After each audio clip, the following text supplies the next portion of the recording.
Say hello to my little friend. Diga olá para o meu amiguinho. Essa não é apenas uma frase de cinema. É o grito de guerra que transformou Tony Montana em uma lenda imortal. Mas, caros espectadores, segurem-se na cadeira, porque por trás desse momento explosivo existe uma história que quase ninguém conhece. O que você viu na tela foi caos, mas o que aconteceu por trás das câmeras foi uma verdadeira guerra. Estamos falando de um diretor rebelde, uma estreia proibida, feridas reais que nunca cicatrizaram, cocaína falsa que destruiu narizes verdadeiros e um elenco à beira de um colapso nervoso. Prepare-se, pois aqui estão os segredos ocultos de Scarface. Depois de ler isto, você nunca mais verá esse filme com os mesmos olhos. Tudo começou nas sombras de uma sala de cinema. Al Pacino, buscando inspiração, entrou em um pequeno cinema em Los Angeles para rever o clássico original de 1932, dirigido por Howard Hawks. Ele saiu de lá não apenas impressionado, mas eletrizado, como se tivesse sido atingido por um raio. Sem perder um segundo, ele ligou para o produtor Martin Bregman. A mensagem era clara. Essa história tinha um coração pulsante que precisava ser trazido para o mundo moderno. Mas Pacino, com sua intuição afiada, sabia de uma coisa. A lei seca dos anos 30 já era passado. O mundo havia mudado. A Miami dos anos 80 não se preocupava com álcool. Ela estava se afogando em cocaína, corrupção e na crise dos refugiados. Para ele, atualizar a trama para o submundo do narcotráfico não era uma opção. Era a única maneira de tornar a história perigosa e relevante novamente. Mas o caminho para a glória foi cheio de espinhos. Antes de Brian De Palma colocar suas mãos no projeto, a cadeira de diretor pertencia a Sidney Lumet. No entanto, Lumet tinha uma visão diferente, talvez perigosa demais. Ele estava transformando Scarface em um drama político incendiário. Sua versão apontava o dedo diretamente para o governo Reagan, culpando Washington pela explosão do tráfico e pelo desastre do êxodo de Mariel. Lumet queria um tribunal. O produtor Bregman queria um épico comercial de gangsters, não uma granada política. O pânico se instalou. As tensões ferveram até que Lumet saiu de cena, ou foi convidado a sair, abrindo caminho para a visão operística, brutal e sangrenta de Brian De Palma. Enquanto isso, o roteiro estava sendo escrito com sangue e pó. Oliver Stone, o homem por trás das palavras, não estava apenas imaginando o vício. Ele estava vivendo-o. Stone começou a escrever Scarface enquanto lutava profundamente contra sua própria dependência de cocaína. Ele investigava cartéis em Miami e no Caribe, consumindo a mesma droga sobre a qual escrevia. Percebendo que não conseguiria quebrar esse ciclo maldito nos Estados Unidos, ele fugiu para Paris. Isolado em um pequeno apartamento, sofrendo as dores terríveis da abstinência, mas com a mente cada vez mais lúcida, ele escreveu A Ascensão e Queda de Tony Montana. Não era apenas ficção, era um espelho sombrio de sua própria espiral. Mais tarde, ele confessou. Aquele roteiro foi, ao mesmo tempo, um exorcismo de seus demônios e uma confissão de seus pecados. E até o nome do protagonista carrega um segredo. Por que Montana? Não foi uma escolha aleatória, nem uma homenagem às raízes cubanas. Foi algo pessoal. Oliver Stone, um grande fã de esportes, admitiu que batizou o personagem em homenagem ao seu ídolo, a lenda da NFL, Joe Montana. Ele tinha força, o nome ficava na mente, disse Stone, mas o destino adora ironias. A coincidência com a palavra montanha, em espanhol montanha, foi perfeita. Ali estava Tony, escalando a montanha metafórica do sonho americano, enquanto construía montanhas literais de pó branco sobre sua mesa. Falando em sacrifício, vamos olhar para Michelle Pfeiffer. Hoje ela é um ícone, mas na época Pacino e De Palma a rejeitaram de imediato. Ela era apenas a garota de Grease 2, um fracasso de bilheteria, mas o produtor insistiu. Ela é a Elvira. Uma vez contratada, Pfeiffer levou sua arte ao limite da dor. Para interpretar a esposa viciada e frágil de um chefão, ela viveu meses à base de uma dieta cruel. Alface, sopa de tomate e café preto. Ela perdeu peso de forma perigosa. "Eu tinha fome o tempo todo", confessou ela. No final das filmagens, ela se sentia fraca e exausta, exatamente como a personagem Elvira vivia. A arte imitou o sofrimento real. Em meio a um elenco de americanos tentando parecer latinos, havia apenas uma âncora de verdade: Steven Bauer. Nascido em Havana e criado nas ruas de Miami, ele não precisava atuar. Ele era a realidade. Ele tinha o sotaque, a atitude e os detalhes culturais que nenhum professor de atuação poderia ensinar. A diretora de elenco o viu em um corredor e soube na hora: esse é o Manny. Bauer conseguiu o papel sem nem mesmo fazer um teste formal. Ele se tornou a referência cultural do filme, o guia que ajudou Pacino a encontrar a essência das ruas. E como Pacino encontrou a alma de Tony Montana? A resposta é surpreendente. Para a fisicalidade, ele treinou com o lendário boxeador panamenho Roberto Mãos de Pedra Duran, aprendendo a se mover com a tensão e a agressividade de um lutador de rua. Mas para a emoção, ele olhou para Meryl Streep. Pacino disse que a performance dela em A Escolha de Sofia o ajudou a entender a paranoia e a dor profunda de um imigrante. Ele queria um homem que sentisse que o mundo inteiro estava contra ele, sempre vigiando a porta. Infelizmente, a dedicação de Pacino custou caro. A cocaína na tela não era real. Era uma mistura de leite em pó e laxante para bebês. Mas o dano foi muito verdadeiro. Pacino, que nunca fingia em cena, inalou aquele pó repetidamente, tomada após tomada. Décadas depois, ele revelou a triste verdade: seu nariz nunca mais foi o mesmo. Durante anos, senti que algo havia ficado lá dentro. Não sei exatamente o que aconteceu, mas meu nariz mudou para sempre. Esse foi o verdadeiro preço do poder em Hollywood. Se o nariz de Pacino sofreu, a alma do filme quase foi esmagada pela burocracia. O preço do realismo não foi apenas dor física, foi uma guerra aberta contra a censura. A MPAA, associação que define a classificação etária nos imaparchimaios, odiou Scarface.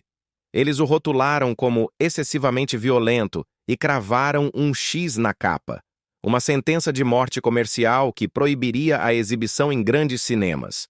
Brian De Palma, tentando salvar sua obra, cortou o filme 3 vezes.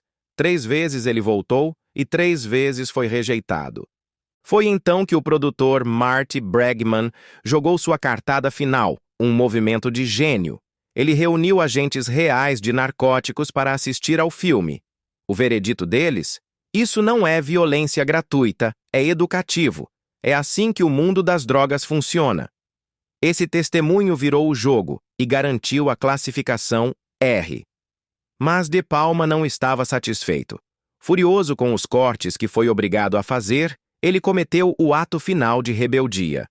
Lançou secretamente a versão original e íntegra nos cinemas, sem avisar a Universal. O risco foi insano, mas funcionou. Ninguém notou a diferença, e a versão que virou lenda foi exatamente a que o diretor sonhou, sem censura e sem piedade. Enquanto lutavam contra a censura, a produção também foi expulsa de casa. Miami, a cidade que serviu de palco para a história, fechou suas portas. Quando a notícia se espalhou de que o filme mostraria um imigrante cubano se tornando um chefão do crime, a comunidade cubano-americana protestou com força. Eles temiam que o filme estigmatizasse os marielitos e manchasse a imagem da cidade. O escritório de turismo de Miami negou qualquer apoio. O resultado? A Miami que você vê na tela é, na verdade, uma grande ilusão de ótica. O filme foi rodado quase inteiramente em Los Angeles. A equipe teve que construir cenários falsos e espalhar palmeiras californianas para imitar a Flórida. Apenas algumas poucas cenas, como a do Hotel Fontainebleau, são reais.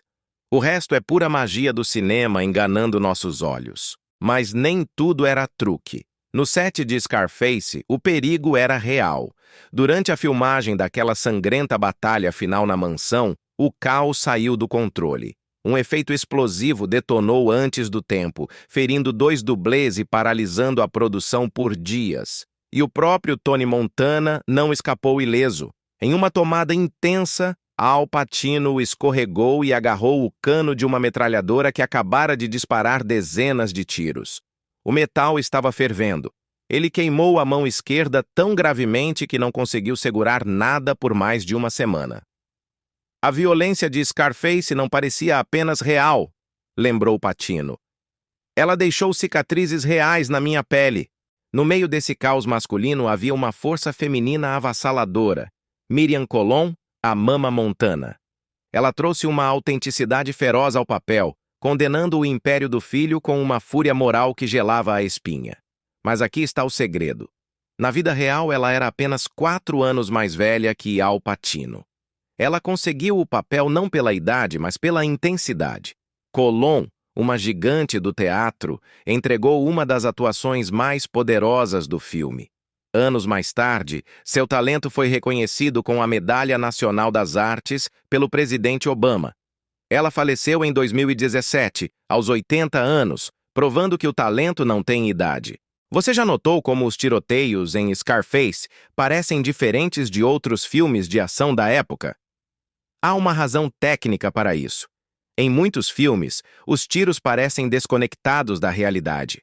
Mas aqui, a equipe usou uma tecnologia revolucionária para 1983. Eles sincronizaram eletronicamente as armas de festim com os obturadores das câmeras. Isso significava que o clarão do disparo, o muzzle flash, era capturado exatamente no quadro certo.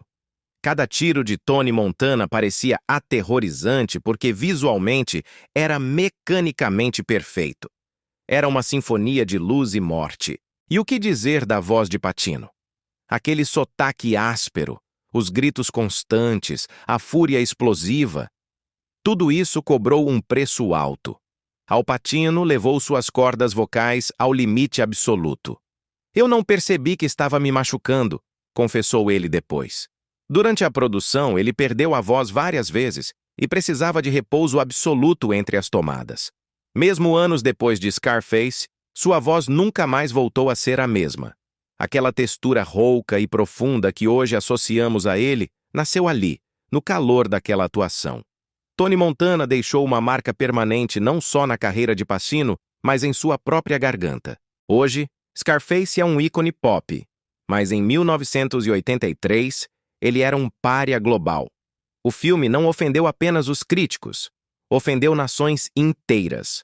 O governo cubano condenou oficialmente a obra. Países como Malásia, Singapura e várias nações do Oriente Médio baniram o filme completamente devido à violência e às drogas. No Canadá e na Austrália, exigiram cortes severos. Mas Martin Bregman, fiel à visão brutal do filme, recusou-se a ceder mais. Em alguns lugares, a proibição durou décadas. E talvez seja por isso que o remake do filme esteja preso no inferno do desenvolvimento há 14 anos. Desde 2011, Hollywood tenta refazer Scarface. Grandes nomes como os irmãos Coen e diretores famosos tentaram, mas falharam. Até 2025, o projeto parece amaldiçoado, desmoronando em silêncio. Talvez o cinema saiba de uma verdade que nós apenas suspeitamos. Algumas lendas são violentas demais, puras demais e perigosas demais para serem recriadas. Tony Montana vive, e ele não aceita substitutos. Se você acha que a única guerra de Scarface foi nas telas, pense novamente. Quando o filme chegou aos cinemas, ele desencadeou uma crise diplomática. O governo cubano reagiu com fúria absoluta. Para eles, o filme não era entretenimento, era um insulto nacional. Funcionários de Havana rotularam a obra como um retrato racista e uma ofensa imperdoável aos refugiados de Mariel. Até mesmo Fidel Castro entrou na briga, acusando o filme de ser propaganda americana suja, desenhada apenas para vilipendiar os exilados. O ódio não ficou apenas na ilha. Nos bairros cubanos de Miami, A rejeição foi tão intensa que líderes locais pressionaram a prefeitura a expulsar a produção. Foi essa pressão política que obrigou a equipe a fugir para Los Angeles. A controvérsia foi tão profunda que, ainda hoje, décadas depois, as cicatrizes dessa disputa cultural ainda ressoam na comunidade. No meio desse furacão político e masculino, uma jovem atriz quase quebrou. Mary Elizabeth Mastrantonio, com apenas 24 anos, foi jogada no caos de alta pressão do set para viver Gina, a irmã de Tony.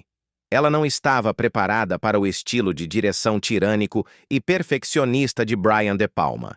O ponto de ruptura aconteceu durante a filmagem da sangrenta cena final.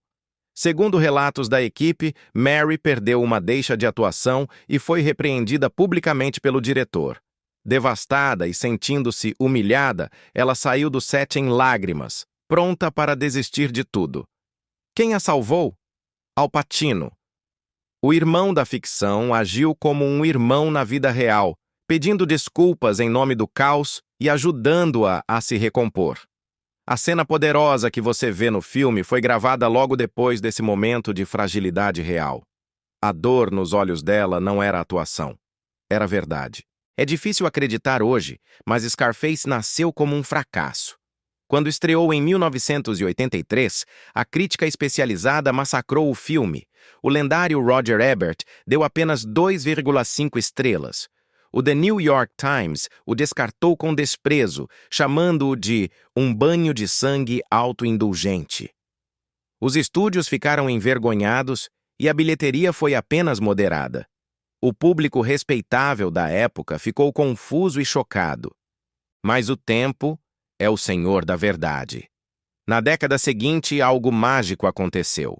O filme foi descoberto por um público diferente: os jovens das periferias, os colecionadores de VHS e os cinéfilos rebeldes. Eles não viram violência gratuita, viram a luta de um homem contra o sistema. Nos anos 90, Scarface renasceu das cinzas para se tornar um clássico cult e um ícone cultural intocável.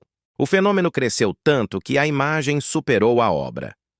Aquele pôster icônico em preto e branco, a silhueta de Pacino dividida entre o terno e a sombra, tornou-se uma entidade própria. Nos anos 90 e 2000, ele estava em toda parte: dormitórios de faculdade, barbearias de bairro e videoclipes.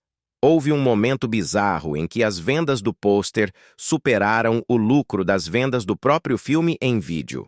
Pacino, com sua ironia habitual, brincou: "Vejo meu rosto na casa de estranhos, mas metade deles nem sabe quem eu sou." O pôster transformou Tony Montana em uma marca, maior que o ator e maior que o cinema. E quem manteve essa chama viva? O hip-hop. Nenhuma outra película influenciou tanto o rap quanto o Scarface. Seus temas de pobreza, ambição desenfreada e a narrativa de vencer contra tudo e todos ressoaram profundamente na alma das ruas.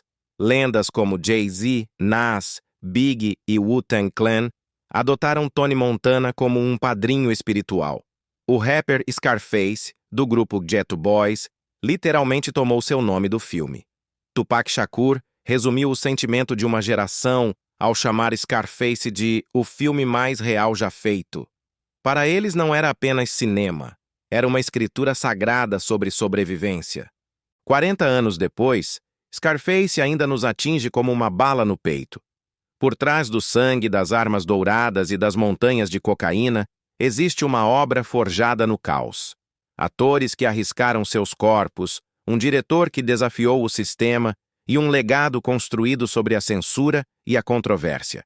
Quer você seja do Time Tony ou ache que ele teve o fim que merecia, uma coisa é inegável: esse filme mudou as regras do jogo para sempre.